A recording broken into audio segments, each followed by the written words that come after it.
여러분 안녕하세요. 가면국사학당 시작하겠습니다. 이번 가면국사학당의 주제는 삼국부터 남북국의 문화예요. 뭔가 이제 삼국 남북국, 즉 고대의 대미를 장식하는 파트라고 볼 수 있겠어요. 문화까지 하게 되면은 일단 한번 딱 그 내용이 끝나게 됩니다. 지난 시간에 삼국부터 남북국의 고대의 사회에 대해서 봤어요. 사회라고 한다면은 경제는 토지, 조세, 그리고 어떤 경제 생활에 대해서 봤다면 사회에서는 신분제도와 사회의 풍습, 제도 이런 것들을 봤다고 보시면 되겠습니다. 자, 그거 말고 인물, 사건, 경제, 사회 빼고 모든 것들이 다 뭐다? 문화다라는 거예요. 자, 그렇다면은 문화에서 뭘 배우는지 내용이 많아서 또 마음의 거리가 샥 멀어지죠. 그죠? 네. 근데 제가 사실 경제하고, 그러니까 정치는 물론이고 경제하고 사회 같은 경우에는 어떤 법칙적인 부분을 제가 말씀을 드리고 반복도 많고 그렇기 때문에 최대한 뭔가 외우지 않고 뭔가 많이 기억하지 않고 여러분들에게 좀 원칙적인 부분은 설명을 해드릴 수 있는데 사실 문화는 다 이름이잖아요. 그리고 완전히 다는 아니에요. 여기 밑에 예술만 그래요. 근데 나머지 부분들은 역시나 또 반복이 됩니다. 마음의 거리가 얘만 멀면 돼요. 얘네들을 안 멀어도 돼요. 가까이 오세요. 알겠죠? 무슨 소린지. 자, 그러면 일단 문화하면 분류를 좀 해볼 거예요. 자, 문화에서 본 거, 일단 어떤 학문, 사람들이 무엇을 배우고 어떤 연구를 했었느냐, 이거 배웁니다. 근데 사실 뭘 배웠느냐, 뻔해요. 우리나라도 배운 거 이거밖에 없어요. 근데 맨 처음에는 한문학도 있습니다. 바로 이 시기. 왜냐면은 글자를 이제 쓰기 시작했기 때문에 한문 자체를 배우기 시작했기 때문에 그러니까는 고려로 넘어가고 그 조선으로 넘어가면은 한문학을 어떻게 이런 거는 안 해요. 왜냐면 그건 기본이에요. 그냥 서당에서 가르치는 거예요. 그렇기 때문에 근데 이때는 그냥 시대적으로 처음 이제 한자를 쓰기 시작하고 그거를 공부했다 이런 내용이기 때문에 글자 쓰는 거, 문자를 아는 거 이런 것에 대해서 보는 거고요. 대부분은 뭐다? 유학이다. 유학에 대한 얘기가 많이 나와요. 그리고 뒤로 가면 뭐 역사에 대해서도 나오고 이렇게 약간씩 나오긴 하지만은 핵심은 거의 대부분 뭐다? 유학이다라는 거. 그 다음에 이제 두 번째, 종교예요. 종교하니까 느낌이 오죠. 불교잖아요. 자, 우리가 종교에서 물론 지금은 뭔가 여러 종교들이 많이 공존하고 있는 시대, 사회에 살고 있습니다. 그렇지만은 우리나라는 조선시대에 유교를 국교로 삼기 전까지는 계속 뭐였다? 불교 국가였어요. 왜냐면은 삼국시대 생각해보세요. 삼국의 발전 단계에서 뭐 했다고요? 율령관 보면서 불교 공인했잖아요. 자, 왜 그랬다고요? 사람들이 너무나도 애니미즘, 샤머니즘, 토테미즘에 원시신앙에 휩싸여 있으니까 사람들을 통합하기가 힘들었죠. 그래서 내가 부처니라 하면서 내가 부처의 현신이니라 뭐 이렇게 해가지고 흥인이, 덕인이 뭐 이런 단어 써가면서 자, 그렇기 때문에 법인이, 덕인이 뭐 이런 단어 써가면서 이렇게 했어요. 그렇기 때문에 불교라는 것으로 나라를 통합했고 그게 고려까지는 이어졌다는 겁니다. 근데 이제 조선으로 넘어가면서 조선은 워낙에 너무 심한 유교 국가, 유학 국가였기 때문에 유학을 숭상하는 나라였기 때문에 유학을 국교로까지 그렇게 만들게 된 거예요. 그래서 일단은 불교다 이렇게 보시면 될 것 같습니다. 자, 그 다음에 과학기술 뭐 기타 등등등 이런 것들은 이제 여러분들이 시기적으로 좀 이해를 하시면 좋을 것 같고요. 그리고 난 다음에 이제 예술이에요. 자, 이러면은 하나씩 좀 보도록 하겠습니다.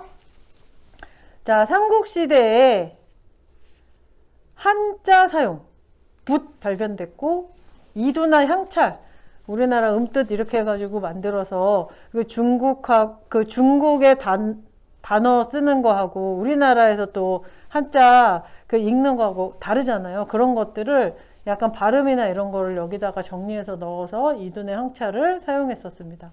어쨌든 결국에는 우리가 뭔가 기호를 가지고 글자로 소통하는 것을 했다는 거죠. 자, 그 다음에 그것이 이제 한자였던 것이죠. 그 다음에 교육기관 가르쳤어요. 뭘 가르쳤어요? 유학. 그 전에 이제 한문 기본적으로 가르치고. 자, 그래서 태학 그리고 경당. 그러니까 제일 높은데 수도에서 제일 높은 기관 뭐 대학 정도로 생각하면 될 것 같아요. 태학이고요.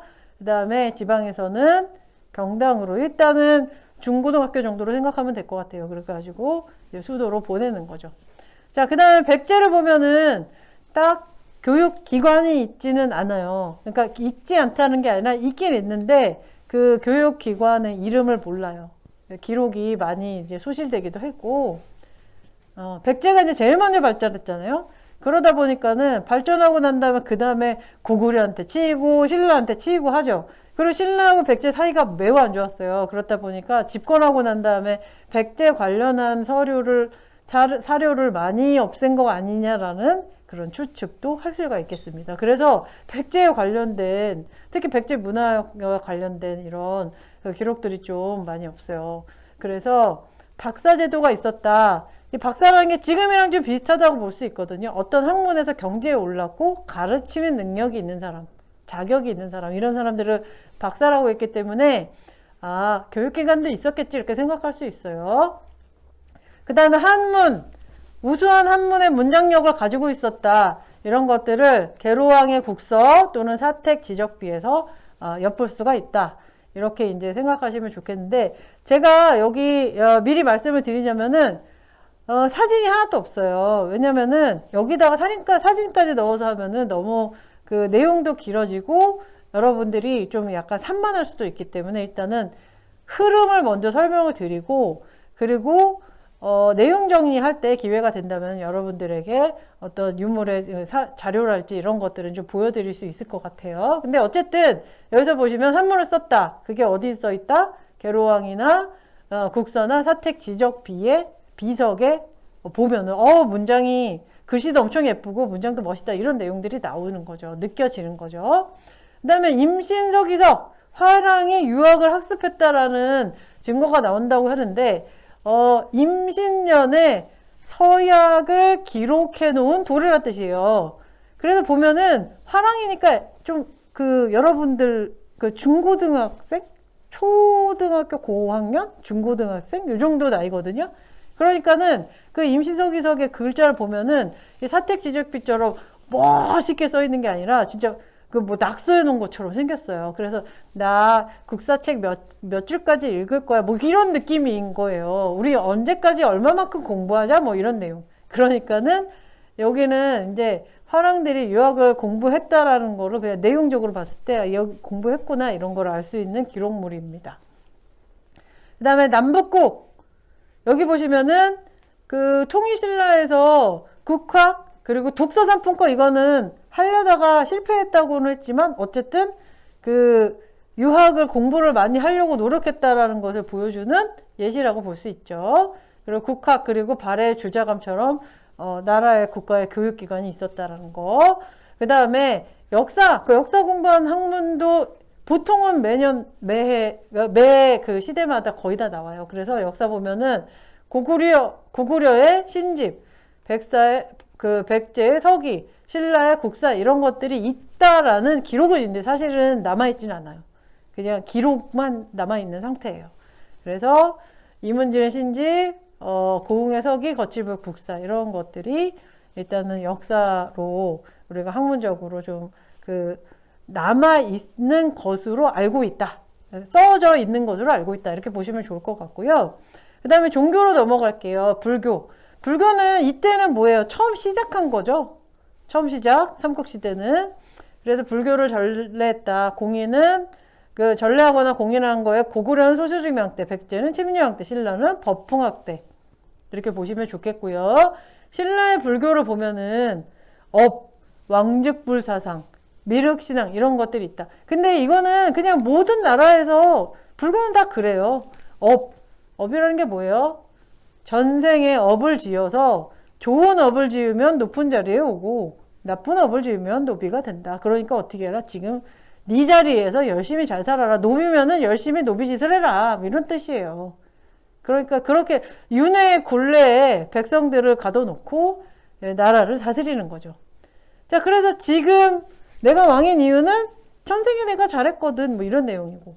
그리고 왕적불사상이니까 왕이 곧 부처란 뜻이잖아요. 그러니까 내가 불교를 믿는데 부처예요. 그러니까 교주잖아요. 그렇기 때문에 절대적인 신뢰를 바칠 수 있게 되는 상황을 만든 거죠. 자, 그 다음에 이제 미륵신앙이 있는데, 미륵신앙이라는 건 후삼국에서도 나오지만은 사실 미륵신앙도 어느 시대에나 있어요. 그렇지만은 뭔가 백성들이 마음이 좀 불안정할 때, 이럴 때 내가 다음 세상의 부처다. 현세는 아미타불이거든요. 그래서 나무 아미타불이라고 하는 거예요. 그 다음에 석가모니불이죠. 석가모니불. 그리고 아미타불은 극락왕생하면 나오는 부처예요. 그러니까는 지금 현세는 석가모니불, 그리고 극락왕생하면 극락에 있는 부처는 아미타불. 그리고 다음 세상, 세상이 한번 뒤집어지고 난 다음에는 미륵이라는 부처가 그 세상을 법력으로, 불력으로 다스린다고 하는데, 근데 내가 미륵이야 이러면서 계속 새로운 세상에 대해서 얘기할 때 그렇게 나오죠. 자, 그 다음에 여기 종교에 보면 도교도 있어요. 도교라는 것은 한마디로 자연물이죠. 자연물. 무의자연, 아무것도 하지 말고 인위적으로 뭘 하지 말자. 그런 것이, 그렇기 때문에 자연을 뭔가 이렇게 그림을 그린다든지 아니면 조각상을 만든다든지 뭔가 제작한다든지 이런 것들을 했습니다. 고구려의 사신도, 백제의 금동대학론, 산수문전 이런 거에서 도교를 또 역시나 좀 어느 정도를 믿었다라는 것을 볼 수가 있어요. 그래서 자연물이다 보니까 사방, 사신도, 그래서 뭐 자청룡 우백호, 남주작 북현무 이런 거, 산수문전, 산과 물의 무늬의 벽돌이라는 뜻이거든요. 금동대학로에서 그 수많은 그 자연물들, 동물과 그 파도와 뭐 이런 것들을 다 이렇게 담고 있어요. 그래서 이런 것들을 보면서 도교적인 그런 그 특징도 있구나 이런 걸 알 수가 있고요. 자, 그러다 이제 약간 그 통일신라로 넘어가면서 불교에서 엄청나게 그 대단한 인물들이 나오게 돼요. 자, 일단은 원효와 의상, 이 두 사람이 굉장히 유명한 분들이에요. 자, 원효하고 의상 둘을 보통 비교를 많이 하면서 이 불교, 그 통일신라 시대의 불교에 대해서 얘기를 많이 하는데, 자, 여기 보면은 원효하고 의상은 그 출신 자체가 달라요. 의상은 진골귀족, 귀족이죠, 그러니까. 그리고 원효는 육두품 출신입니다. 그렇기 때문에 이 사람은 뭔가 이렇게 밑에서 이렇게 성장하고 끌어올리고 이런 느낌이라면은 이 사람은 이미 가진 자예요. 그러니까는 이 의상의 그 어떤 그 뭐 학설이랄지 이 사람의 어떤 그 사상 같은 경우에는 뭔가 그 지배층을 더 이렇게 잘 지배할 수 있게끔 지배층의 눈으로 좀 만든 그런 어떤 설법의 내용들이 많고요. 원효 같은 경우에는 백성들, 아무래도 육두품이면은 그래도 이제 귀족에 들어가긴 하지만은 아주 높은 귀족은 아니기 때문에 눈높이가 좀 낮아요. 그러다 보니까는 백성들의 어떤 삶을 좀 낮게 해주고 싶다 이런 생각을 했었던 것 같아요. 그래서 원효하면 뭐 그거잖아요. 유학 가려다가 해골물 먹고 깨달음을 얻어가지고 정토종을 열었다 이런 내용이잖아요. 자, 그래서 의상은 화엄사상, 의상부터 하면 화엄사상, 일즉다 다즉일 이런 것으로 화엄사상이라는 게 화엄경이라는 게 굉장히 어려운 경전이에요. 그래서 뭔가 이 그 불교의 진리를 아주 어렵게 설명을 해놓은 거죠. 자, 그리고 하나는 곧 다고 다는 또 하나다. 이게 하나는 왕이고 하나는 다는 백성이거든요. 그러면은 백성하고 왕하고 뭐 맘먹자는 얘기냐 그런 게 아니라 내가 곧 너희고 너희들 한마디로 약간 왕의 입장에서는 너네들은 다 내 거야. 나에게 다 속해 있는 거야. 이런 어떤 이론이라고 좀 보면 좋을 것 같아요. 그래서 이것들이 다 약간 진골 귀족의 눈으로 불교를 해석한 그런 느낌이다라면은 그래서 그 어려운 그런 그 불법을 가지고 화엄종을 창시를 한 거죠. 그래서 그 지배층의 그런 어떤 논리를 더 강화시켰다고 보자면 원효는 그렇지 않고요. 그 두 개가 있어요. 원효의 핵심적인 내용으로 화쟁사상하고 일체유심조, 일체유심소조라는 어떤 여기서 이제 해골물은 이거예요. 모든 것이 마음에 있다. 그래서 전날 먹었을 때는 굉장히 청정한 물인 줄 알았어요. 너무 맛있었어요. 목말랐을 때는. 다음날 일어났더니 해골에 그 들어있었던 썩은 물이었어요. 그래서 막 토하고. 근데 어제는 괜찮았는데? 모든 것이 마음에 있구나. 내가 모르고 먹으면은 맛있는 사과인데 알고 보니까 구더기가 있으면 또 토하는구나. 뭐 이런 거. 모든 게 마음에 있다. 자, 그런 것이 정토종으로 이어지게 되는데 사실 원효는 이 정토종보다 그건 우리나라에서 유명한 거예요. 사실 그 불교, 인도나 중국에서 그 불교사에서 봤을 때는 이 화쟁 사상이 진짜 유명한 사상이에요. 원효가 다른 나라에서 유명한 이유는 화쟁 사상 때문입니다. 그때 당시에 어떤 일이 있었냐면은 원효 시절에 인도하고 중국에서 불교를 가지고 싸움이 있었어요. 중관과 유식의 싸움이라고 하죠. 그래서 이 공술의 공수거 알죠? 모든 것이 없다, 비어있다. 자, 근데 이게 어떤 학파에서는 아예 아무것도 없다 이렇게 얘기를 했었고요. 어떤 학파에서는 아무것도 없다고 하는 그 의식, 그 내가 인지하고 있는 그건 남아있는 거 아닌가? 네, 그런 이제 약간 그 정신적인 어떤 논쟁이 벌어졌었어요. 아무것도 없다라는 것이 어디까지를 이야기하는 거냐. 자, 그렇게 해서 진짜 엄청나게 오랫동안 싸운 상황이었거든요. 그랬는데 그거를 화쟁사상이라는 걸로 원효가 한 방에 정리를 한 겁니다. 아니, 싸울 게 뭐 있어?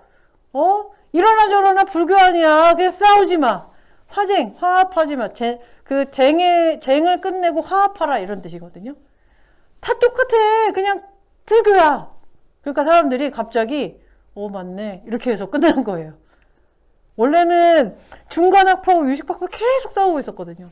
근데 야, 싸우지 마. 그냥 다 불교야. 이랬더니 그렇게 해서 모든 사람들이 납득을 한 상태가 되는 것. 그렇게 해서 굉장히 오랫동안 논쟁이 있었던 것을 해결한 사람이 바로 원효입니다. 자, 우리나라에서는 근데 이게 더 유명하죠. 정토종으로 불교를 대중화시켰다. 자, 이 두 사람 다 여러분들이 알아둘 필요가 있습니다. 자, 근데 이러고 난 다음에 이제 그 불교, 그 통일신라시대 불교하면 하나 더 알아둬야 되는 게 있어요. 신라 하대로 가면서 선종에 나타나거든요. 그러면 선종에 대비해서 이 교종, 사실은 원효도 의상도 다 교종에 들어간다고 볼 수 있어요. 근데 어쨌든 이 교종이라는 건 뭐냐면 교리를 중심으로 하는 불교 종파를 얘기해요. 자, 근데 선종이라는 건 참선을 중심으로 한다는 뜻이에요. 교리를 중심으로 하면은 설법을 하고 거기서 경전을 읽고 막 이렇게 되는 거잖아요. 근데 여기는 그런 게 아니라 뭐 이렇게 그 교리 듣고 막 공부하고 이런 것보다는 벽을 보고 아니면은 이렇게 그 눈을 감고 좌선을 하고 참선을 하면서 자기가 그냥 깨닫는 거예요. 자, 그래서 여기 보시면은 신라 중대에는 교종이 유행했기 때문에 경전 교육을 하고 교종 가르치 교자잖아요. 그러니까는 당연히 경전을 교육하고 행사를 많이 해요. 그렇게 해서 사람들을 모아서 계속 교육을 시키는 거죠. 자, 그래서 대표적인 그 교종의 그 종파가 5개 있었어요. 자, 진골 귀족이 좀 메인이었고, 그러니까 의상이 대표적인 교종의 어떤 그 인물이라고 보면 되겠죠. 자, 근데 선종, 신라 하대 때는 선종이 유행하는데 참선할 때, 자, 교종은 불교 행사를 많이 하니까 경주에 굉장히 많았어요. 교정 종파들이. 근데 선종은 생각을 해보세요. 그 참선해야 되는데 막 시끄러워. 시장통이야. 안 되잖아요. 그러다 보니까 어디로 가? 산으로 쭉쭉쭉 가는 거예요. 그래가지고 우리나라에 유명한 산들에 이제 절들이 생기고 거기 종파가 생기고 그래서 9개의 선종 종파가 또 생겼거든요. 자, 여기서 보면은 불림문자 견선성불 이렇게 얘기해요. 문자를 세우지 않아도 된다. 필요가 없다. 문자 세우지 말아라. 한마디로 글자 몰라도 그냥 뭐하라? 참선해라. 이런 뜻이죠. 견성성불 이것도 내가 참선하고 나를 바라보다 보면은 깨달음을 얻을 것이다. 그런 내용이거든요. 그러니까 뭐 해라? 공부하지 말고 참선해라. 자, 그래서 이것이 지방에 있는 호족들에게 각광을 받게 돼요. 왜냐면은 선종이 교종을 좀 반대되는 내용이잖아요. 이 교종이라는 게 진골귀족, 즉 중앙, 경주에서 메인으로 있기 때문에 자기네랑 안 맞거든요. 근데 선종은 우리 동네까지 와서 우리 동네에서 절 지어놓고 거기서 참선하고 있으니까 얼마나 이렇게 친해지게 돼요. 그래서 선종 세력과 호족이 합쳐져가지고 새로운 나라인 고려를 형성하게 되는 거예요. 이해 가시죠? 자, 그 다음에 과학기술은 금방 넘어갈 수 있을 것 같아요. 천문학과 수학에서 천문학, 하늘을 본다. 이거는 왜? 하늘의 높음을 보면서 일단 날씨도 볼 수 있고 천문학을 통해서 그리고 하늘의 높음, 왕, 뭔가 우러러보고 뭐 이런 여러 가지들 때문에 천문학을 굉장히 중시했었다라는 거. 그래서 고구려 보면은 고분의 별자리 그림들 있어요. 그리고 신라 첨성대 있어요. 이런 식으로 하늘을 계속 뭔가 바라고 뭔가 높이 이렇게 봤었다라는 거. 그 다음에 수학도 발전했었는데 우리 고분이나 탑 이런 거 보면은 뭐 황금비 뭐 이런 거 나오잖아요. 그런 것들이 다 약간 수학적으로 이런 것들. 신라 첨성대도 굉장히 그 완벽한 조형물에 들어가잖아요. 그런 식으로 뭔가 그런 것들이 수학적인 기술이 그 뭔가 지식이 분명히 있었다라는 것을 증명하는 증거들이라고 볼 수가 있습니다. 자, 그 다음에 목판 인쇄술. 이거 중요하죠. 모구정강 대다란이경. 그죠? 자, 그 다음에 제지술. 당나무로 종이를 제작했다. 이것도 굉장히 우리나라가 그 종이에 되게 유명한 나라거든요. 그렇기 때문에 제지술이 발달했다는 걸 알아두셔야 되는데 이거 무구정강 대다란이경이 세계에서 현존하는 가장 오래된 목판 인쇄물이에요. 네, 그렇기 때문에 우리나라 인쇄술이 진짜 발달했다라는 거 우리가 좀 뿌듯하게 생각을 해야 됩니다. 사실 그 세용동검이랑 잔무늬 거울 할 때 살짝 얘기했지만 우리나라 사람들이 손재주가 굉장히 좋아요. 문화에서 계속 나와요. 그래서 이 손재주가 좋다 보니까 이런 것들도 좀 가능하지 않았을까라는 생각을 많이 하게 됩니다. 자, 그 다음에 금속기술 발달했다. 그래서 고구려에서 철제 무게나 도구. 그리고 백제에서 보면 이거 칠지도하고 금동대학로 이 두 개가 또 굉장히 잘 만들어진 어떤 우리나라의 또 그 유물이잖아요. 그래서 일본과의 교류를 상징하기도 하고 그 내용물이 굉장히 정교하게 잘 만들어져 있고 금동대학로는 말할 것도 없고요. 그 매우 크지 않고 작은데 여기에 그 온갖 것들이 다 들어가 있거든요. 그렇기 때문에 그리고 신라 보면은 왜 우리 신라 하면은 막 왕관 이런 거 막 떠오르고 막 그러잖아요. 그래서 금세공이 굉장히 좋았고 그리고 그 신라가 변환도 그 가야도 연합하게 되잖아요. 거기서도 보면 그런 어떤 세공 기술이 굉장히 발달했다는 걸 알 수가 있습니다. 자, 마지막 파트인데 여기가 사실 굉장히 어렵잖아요. 여러분들이 일단 다른 거는 좀 여러 가지 그 이름들이 많이 나오는데 일단 무덤을 좀 볼게요. 무덤은 쉬워요. 고구려에서 돌무지 무덤이 나온다. 이 돌무지라는 건 돌무더기. 그러니까 돌로 그냥 쌓아버렸다. 이렇게 생각하면 돼요. 돌로 그냥 막 쌓았다. 자, 근데 고구려의 대표적인 돌무지 무덤이 장구총이잖아요. 근데 백제는 아버지와 아들 사이라고 그랬죠. 그러니까는 조금 작은 돌무지 무덤인 거예요. 조금 작게. 낮아요. 네. 계단식 돌무지 무덤. 그리고 신라는 돌무지의 덧널 무덤이라고 해요. 돌무지가 있는데, 사실 밑에 보면은 이렇게 널이 이렇게 관짝이 여기 밑에 들어가 있다라는 거죠. 자, 이래서 돌무지 덧널 무덤이 있고요. 벽돌 무덤으로 백제가 이게 중국이랑 교류를 하다 보니까, 그리고 무령왕릉 보면 막 이렇게 돼 있잖아요. 이렇게 이제 무덤을 만들었었다가 얘랑 다 수렴해요. 뭘로? 굴식 돌방 무덤으로. 그래서 굴식 돌방 무덤이니까 뭐예요? 이렇게 해가지고 입구 이렇게 되어 있는 거죠. 뭐. 자, 근데 굴식 돌방 무덤의 가장 그 취약점이 뭐죠? 이거 입구만 찾을 수 있으면 안에 거 다 가져간다는 거예요. 그래서 우리나라에 굴식 돌방 무덤에 나와 있는 유류품, 뭐 부장품? 이건 거의 다 없어요. 왜냐하면 도굴꾼들이 다 가져갔어요. 그래서 여기는 보통 여기에서 남아있는 건 뭡니까? 벽화.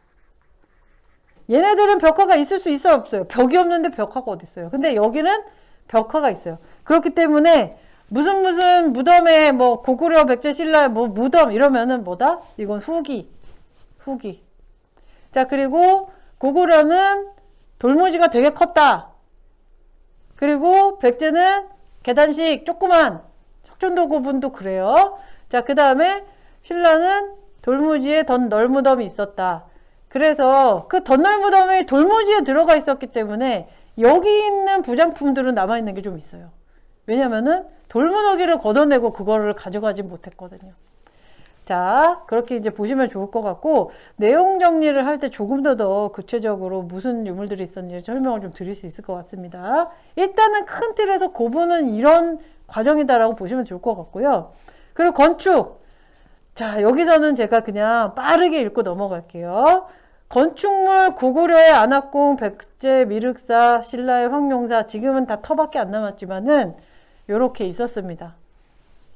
자, 그 다음에 통일신라, 불국사, 석굴암, 안압지, 그리고 발해, 상경의 주작대로나 온돌 이런 것들이 건축물의 대표적인 어떤 그 내용인데 남아있는 게 없어요. 사실은 불국사는 이제 타버렸다가 다시 지금 건축을 한 거, 중건을 한 거고요. 그나마 석굴암 안압지? 여기는 석굴암은 그것도 굉장히 많이 파괴됐었는데 그것도 복원을 많이 한 것이고 안압지도 마찬가지입니다. 자, 그리고 탑 보시면 안압지는 큰 연못이에요. 그러니까는 이거는 뭔가 복원한다는 개념이라기보다는 근데 이런 건 있었죠. 그 바닥에 연못 바닥에 뭐 있는지 막 이렇게 파가지고 거기서 그 귀족들이 가지고 놀던 주사위도 막 발견하고 막 그랬어요. 자, 그 다음에 탑. 이게 이 고분하고 탑하고 굉장히 그 많이 나오는 내용들 중에 하나예요. 고구려에서 보면은 고구려는 이제 목탑을 좀 많이 써서 남아있는 게 없고요. 백제 미륵사지 석탑. 그리고 정림사지 5층 석탑 있습니다.